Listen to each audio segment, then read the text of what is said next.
ஐயப்பன் வரலாறு பாகம் 3. ஐயப்பன் வரலாறு. ஆணவம் அதிகரித்தல்.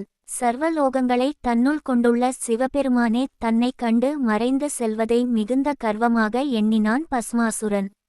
எப்போது ஒருவருக்கு கர்வம், ஆணவம் போன்றவை நாம் யார் என்பதனை மறக்க வைக்கின்றதோ அக்கணத்தில் இருந்தே அவரின் அழிவானது தொடங்கி விட்டதை நாம் அறிய இயலும். பஸ்மாசுரன் கொண்ட கர்வமே அவன் மனதில் மிகுந்த மகிழ்ச்சியை உருவாக்கினாலும் அதுவே அவன் அழிவிற்கு வழி வகுக்க காரணமானது. சிவபெருமானை தேடிச் செல்லுதல். பஸ்மாசுரன் தனது வரத்தினை சிவபெருமானின் மீது பிரயோகிக்க சிவபெருமான் இருக்கும் இடத்தை தேடி செல்லத் தொடங்கினான். சிவபெருமான் தனது பக்தர்களின் மீது கொண்ட அன்பால் அவர்கள் வேண்டிய வரத்தினை அளித்து, பின் அளித்த வரத்தினால் பலவிதமான இன்னல்களுக்கு ஆளாகி தனது பக்தர்களை விடுத்து மறைந்து செல்லும் சூழல் உண்டாயிற்று. இந்த சூழலில் இருந்து காக்க சிவபெருமான் திருமாலை எண்ணினார். திருமால் வருதல். சிவபெருமானை தேடிச் சென்ற பஸ்மாசுரன் வழியில் ஒரு அழகிய உருவம் கொண்ட, காண்போரை ஈழ்க்கும் வண்ணம் உடல் அழகும் முக அழகும் கொண்ட ஒரு பெண்ணைக் கண்டு தான் எதற்காக இங்கு வந்துள்ளோம் என்ற எண்ணத்தையும் மறந்து அந்த பதுமையின் பின்னே செல்லத் தொடங்கினான். எழில் மிகுந்த அழகான உருவம் கொண்ட பதுமையே திருமாலின் மோகினி அவதாரம் ஆகும். பின்பு பதுமையிடம், யார் நீ? இவ்வளவு எழில் கொண்ட உன்னை இதுவரை நான் இவ்வுலகில் கண்டது இல்லை என்று பஸ்மாசுரன் அந்த பதுமையிடம் கூறினான். பஸ்மாசுரனின் பதிலை கேட்ட பதுமையான மோகினி பஸ்மாசுரனை பார்த்தபடி ஒரு அழகிய எழில் மிகுந்த புன்னகைத்ததும் அவன் தன்னை முழுவதும் மறந்தான். அசுரனின் விருப்பம். மோகினியின் அழகிய சிரிப்பில் தன்னை மறந்து தான் யார் என்பதை அறியாமல் நின்றிருந்த பஸ்மாசுரன் தன் மனதில் தோன்றிய எண்ணங்களை மோகினியிடம் எடுத்துரைத்தான்.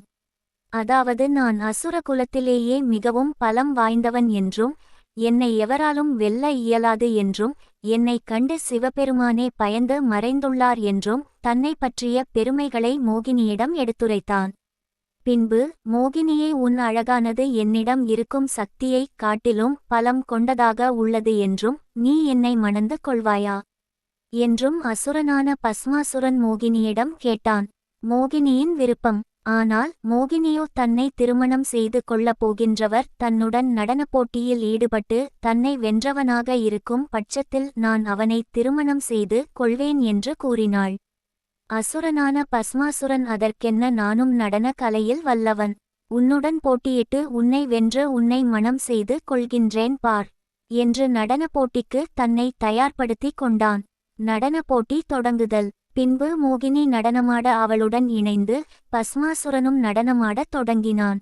நடனக்கலையில் தனது வலது காலை தூக்கி இடது கால் இவ்வுலகை வெல்லக்கூடியவர் என்பதை போல தனது சிகை அலங்காரம் மற்றும் வாகனங்கள் மூலம் அனைத்தையும் வெளிப்படுத்திக் கொண்டிருந்தார் மோகினி.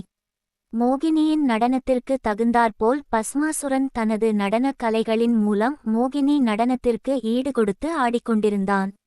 வரமே அழிவை அளித்தல். பஸ்மாசுரனின் கவனம் முழுவதும் மோகினியை சுற்றியே இருக்கும் பட்சத்திலும் அவள் ஆடும் நடன அசைவுகளை கவனிப்பதிலும் தனது முழு எண்ணத்தையும் அவள் மீது மட்டுமே கொண்டிருந்தான்.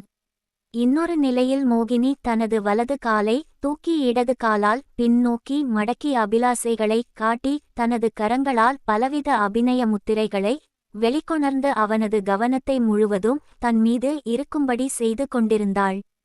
பஸ்மாசுரன் நிகழ்வது யாதென அறியாமல் மோகினிக்கு சமமாக நடனமாடி அவளை மகிழ்வித்துக் கொண்டிருந்தான்.